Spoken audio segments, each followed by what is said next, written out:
नमस्कार, स्वागत है आप सभी का हमारे चैनल में। हम सुन रहे हैं पुस्तक सीता जो कि लिखी है देवदत्त पटनायक जी ने और हम इसका खंड 3 पढ़ रहे थे, तो चलिए उसी को आगे पढ़ते हैं। मंथरा का विष।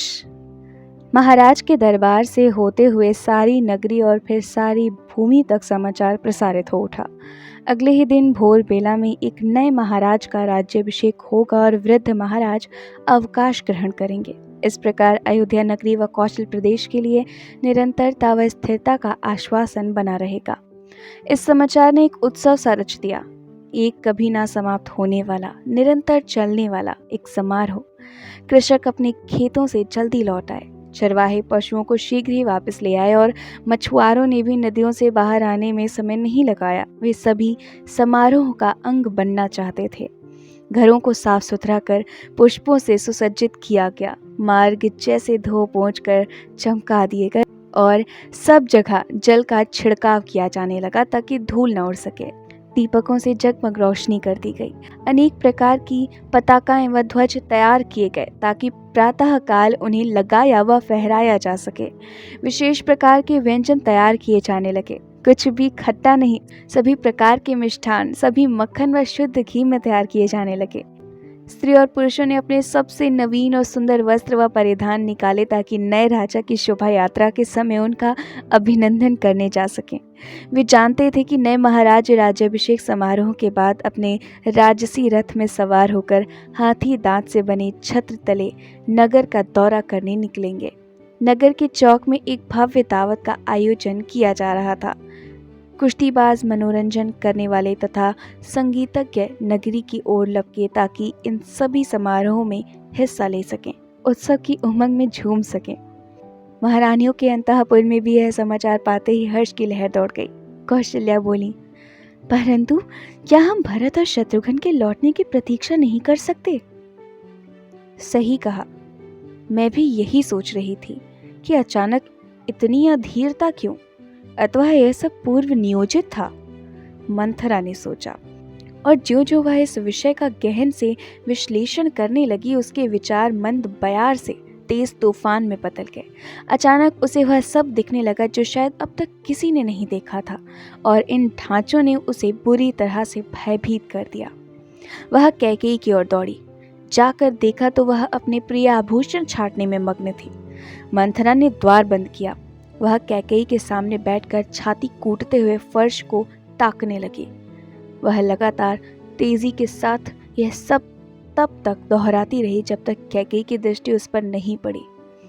यह क्या माँ, क्या कर रही हो? तुम एक सुंदरी, वीरांगना और बुद्धिमान हो। तुम्हें तो राजमाता बनना चाहिए था। तुम्हें एक महान राजा की प्रथम पत्नी होना चाहिए था, परंतु नहीं। तुम्हारे पिता ने तुम्हें इस अधम के हाथों सौंप दिया जिसकी पहले से एक पत्नी थी। उसने तुम्हारे पिता से वादा किया था कि तुम्हारा पुत्र ही उसका उत्तराधिकारी होगा। इसके बाद उसने तुम पर आरोप लगाया कि तुम उसे पुत्र नहीं दे सकी।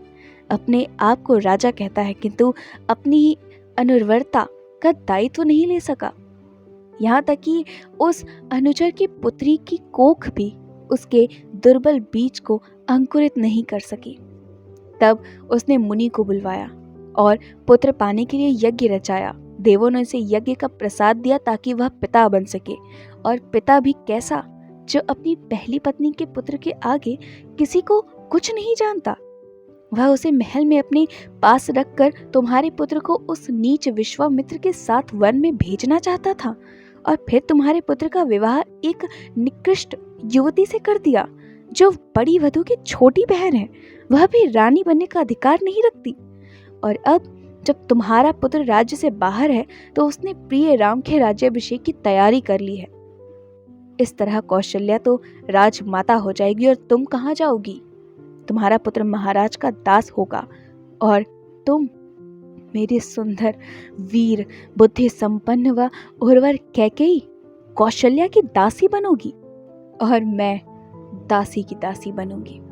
मैंने भारी हृदय के साथ दूसरी रानी की दासी बनना इसलिए स्वीकार कर लिया था कि एक दिन तुम राजमाता बनोगी, परंतु आज सारी आशाएं निष्फल हो गईं। यह सब इसलिए हुआ क्योंकि तुम महाराज को लुभा नहीं सकी। वह कौशल्या तुमसे बाजी मार ले गई। कैकेयी, जो अब तक बहुत प्रसन्न मना थी, उसने तो इन बातों को इस तरह सोचा ही नहीं था जैसे मंथरा बता रही थी। अचानक उसके मन में भय के साए रेंगने लगे। क्या वह राजा के लिए कोई मोल नहीं रखती थी?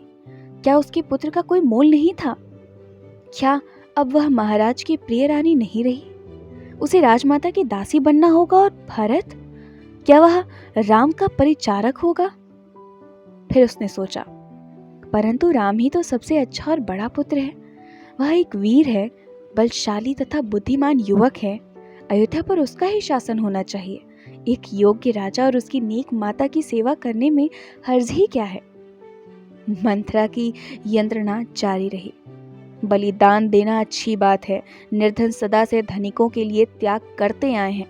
दुर्बल बलशालियों के लिए तथा अनुचर अपने स्वामी के लिए बलिदान करते ही हैं। हमें कौशल्या के चरणों में अपने स्थान, अपनी नियति को स्वीकार कर लेना चाहिए, क्योंकि तुम्हारा पालन पोषण तुम्हारी राजवंश में जन्मी मां के नहीं बल्कि मेरे हाथों हुआ। यही कारण है कि तुम्हें भी विवश होकर मेरी तरह इस परिचारिका के गुणों व योग्यता का प्रदर्शन करना होगा। कैकेयी ने किसी क्रुद्ध नागिन की तरह फन उठा लिया, जिसकी पूंछ पर किसी ने भूल से पांव धर दिया हो। कभी नहीं, मैं किसी की दासी नहीं, मैं एक रानी हूँ और सदा रहूंगी। मैं अपने पति के पास जाकर कहूंगी कि वे ऐसा ना करें। वे मेरी बात अवश्य सुनेंगे। वे सदा मेरी बात का मान रखते हैं।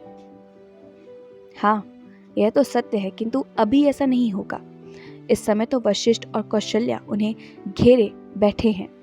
उन्हें यहाँ तुम्हारे पास एकांत में आने दो, तब उनसे मांग करना कि वे अपना वचन पूरा करें। वचन?